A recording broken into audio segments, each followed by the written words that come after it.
Well, in these pandemic times, we don't get a chance to do a lot of in person readings. And that's one of the things that authors do to promote their books. They go around and do in person readings. And so I thought, why don't we do a reading here on YouTube instead? So I'm going to be reading from my brand new book, Death of a Bounty Hunter. I co wrote this with Nathan Scheck. My name is Jay Sherer, if you're not familiar with me. And this is a supernatural steampunk western. So we like to call it a weird western. It's like Jonah Hex or Stephen King's The Dark Tower series, even a little like Firefly, or even Mortal Engines. That's another one that it's sort of similar to. And I'm going to go ahead and read you the first chapter just to give you a feel for what it's like. And you'll see some of the steampunk elements, I think. Let's go ahead and get into this. This is Death of a Bounty Hunter, Chapter 1, starting with this first part intro here. By the way, there's going to be some illustrations that I'll show you as well that are really cool. So here's chapter 1, part 1, the intro to part 1.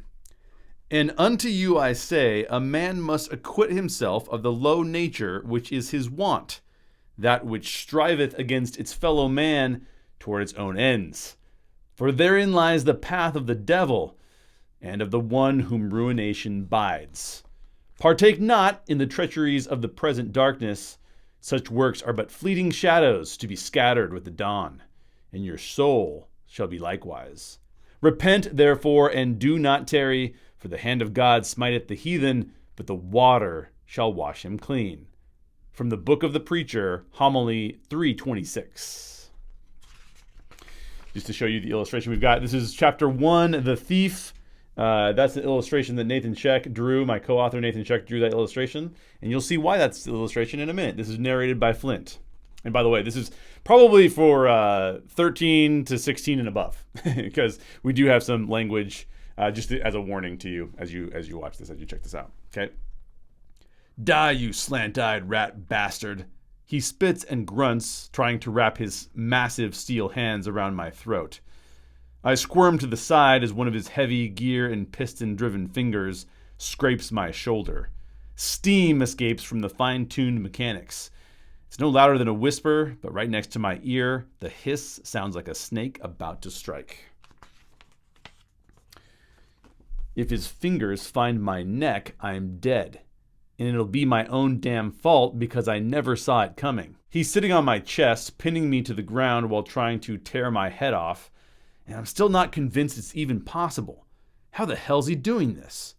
I shove my right hand into his face and reach for his eye. He growls and tilts his head back to prevent my finger from digging into the socket. Then he brings his left hand down in a sweeping arc aimed at my head. I roll quickly to the side, barely avoiding the heavy fist as it slams into the dirt. Almost lost an ear. Gotta get him off me. Desperate, I throw a left jab that catches him on the chin. When his head snaps back, I grab a handful of dust with my other hand and throw it in his face. He growls through clenched teeth and squints in pain. I clutch his shirt as close as I can to his neck and push him back. Blinded by the dust, he throws a wild haymaker at my head. It hits nothing but air. His other hand goes for my neck again. One of his fingers thumps the side of my skull. It feels like the head of a hammer.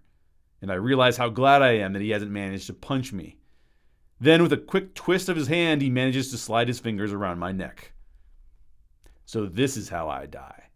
Head ripped off in the middle of the desert. Great. His bloodshot, dirt-infused eyes go wide, and an evil grin creeps across his lips. The alloy fingers squeeze. I try to gulp down one last deep breath, but it's too late. My air is cut off, and in seconds, those inhuman hands will collapse my trachea before separating my head from my torso. I close my one functional eye and wonder whether or not it's worth throwing up a desperate last-minute prayer. Who the hell would I pray to? This isn't the way I intended to die. Damn you, Harold Plunkett. And damn me for letting you rip my head off. I'll see you in hell and return the favor. I resign myself to the blackness of death when I feel the alloy fingers begin to twitch. An irregular, spastic jolting. With each odd convulsion of his fingers, the pressure on my neck eases. My eye jumps back open in time to see Plunkett's grin fade. No, no, no, no, no, he blabbers. No! With one last convulsion, his grip fully releases. I open my mouth and try to gulp down air, but get nothing. Plunkett scrambles off my chest and dives for my satchel. He needs what's in that satchel. Needs it bad. I roll over, try for air again, and get a second helping of nothing. He grabs the satchel and tries to rip the flap open. My right hand finds the .45 caliber ERP on my hip.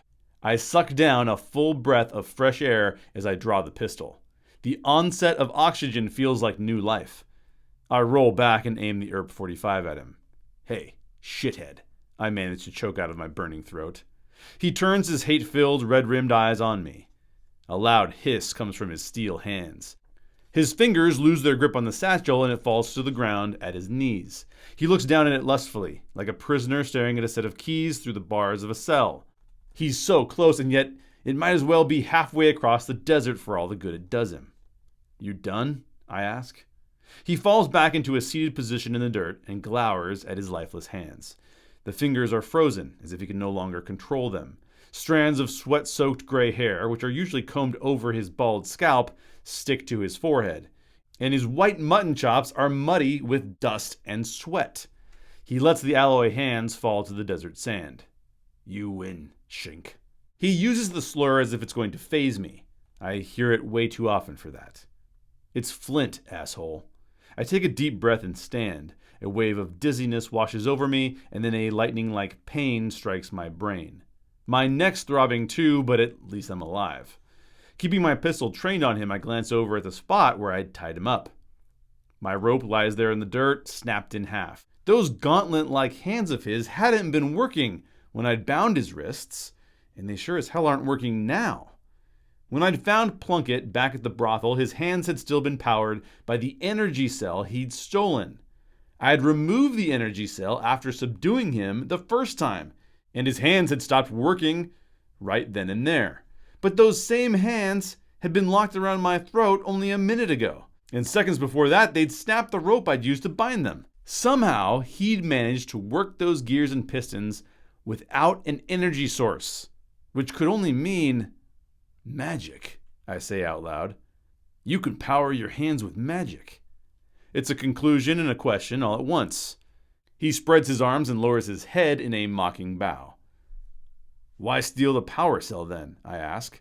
But I already know the answer. He looks exhausted, as if he's been hammering railroad spikes into the ground all day. The mental, emotional, and physical energy he has to expend in order to power his hands must be completely draining. That's why he had less than a few minutes to make his escape and kill me, and also why he stole the energy cell in the first place. Should have gone for the energy cell first, he says regretfully, rethinking his escape tactics. Nah, you should have taken my ERP and put a bullet in my head. He lifts his now dormant right hand, and even that seems to exhaust him. Look like any of these fingers would have fit through that trigger guard? Huh, shit luck then, I guess, I say. He scowls at me. If he could still move his fingers, I have a feeling he'd give me the middle one. Instead, he grimaces. Do me a favor, Flint the Schink. He lets that word linger before continuing. Shoot me. Not today, Harold the asshole, I say. My one eye narrows. Years ago, I'd have already shot the bastard, but not now. Not anymore. I holster my gun and walk to the satchel. Picking it up, I remove another cord of rope from inside. My last one. Sighing, I put it back and pull out my only set of manacles. At least I've got options. Think you can break these? I ask. I kneel next to him and fasten the manacles to his upper forearm, just above where the steel connects to his flesh. Give me your pistol then, he says, still stuck on dying. I'll do it myself. I tap his oversized index finger. Trigger guard, remember? Damn you, just shoot me and be done with it. The energy cell he stole is worth a small fortune. But a jury might not hang him for it. He could get lucky. Besides, I've done enough killing for one lifetime, and I'm barely a quarter of the way through mine. When he realizes I won't do it, he spits in the dirt. Go to hell, Shineman, he says before falling silent.